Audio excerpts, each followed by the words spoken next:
Oui, merci Madame le maire. Vous l'avez rappelé tout à l'heure, effectivement, la question de la vulnérabilité alimentaire, la question de la précarité alimentaire sont très prégnants malgré tout tous les efforts que l'on peut mener. Vous l'avez rappelé également, 21% des habitants ont aujourd'hui du mal à se procurer une alimentation saine pour assurer 3 repas par jour. Et ces difficultés, elles sont encore plus importantes et plus prégnantes pour les publics les plus précaires, avec près d'une personne sur deux, 48%, dont le revenu mensuel net de foyer est inférieur à 1 200 € et éprouvent des difficultés financières pour se procurer une alimentation saine pour faire 3 repas par jour.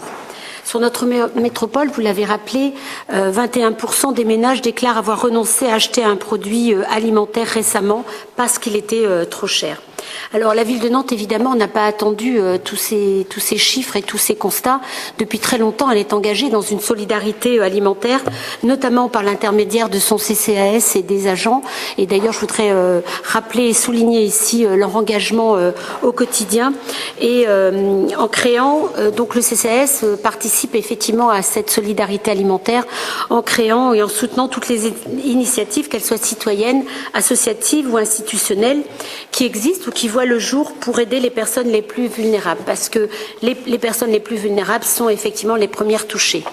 Alors bien évidemment, on le constate également et nous avons mis en place une manière de travailler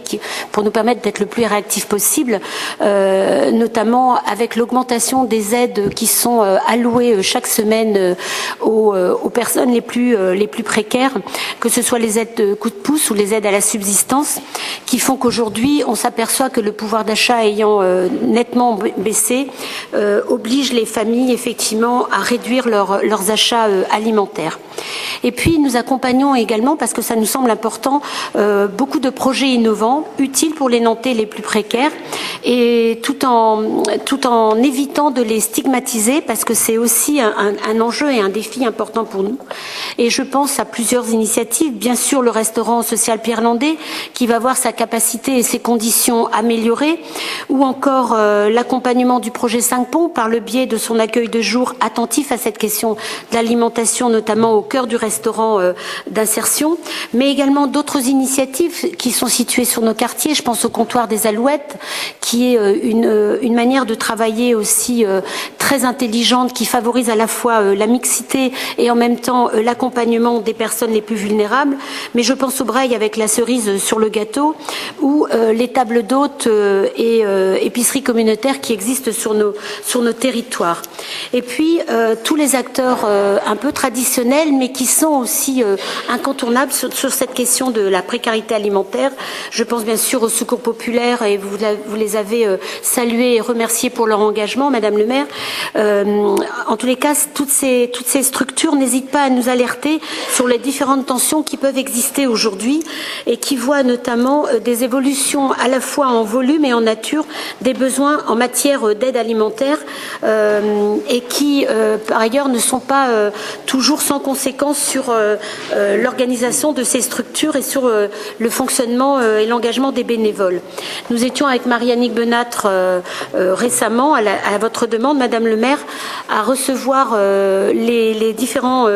acteurs du réseau d'aide alimentaire pour travailler ensemble à définir de nouvelles solutions et de nouvelles modalités pour essayer de répondre efficacement à ces difficultés. J'ajoute également que cette semaine, j'ai rencontré à votre demande la déléguée régionale des Restos du Cœur, qui sont un des partenaires aussi essentiels sur notre territoire. Alors je ne reviens pas sur la présentation qui a été faite ce matin, et vous l'avez rappelé, Madame le maire, tout à l'heure, avec l'association VRAC et avec tous les moyens mis en place dès demain pour favoriser effectivement l'accès à une alimentation saine pour chacun. Mais je voudrais terminer en rappelant que nous allons éditer le nouveau Nantoscope 2019 et que le sujet choisi est la précarité alimentaire. J'insiste là-dessus puisque nous nous appuyons à la fois sur l'étude réalisée par Laurent, sur le projet alimentaire territorial, mais également tout le travail qui est mené sur la santé et l'alimentation avec l'ensemble des directions de la ville et de Nantes Métropole. C'est un vrai travail de recueil, d'analyse et de préconisation qui vont nous permettre aussi peut-être de donner des perspectives à ces questions qui sont douloureuses et difficiles à répondre et à satisfaire.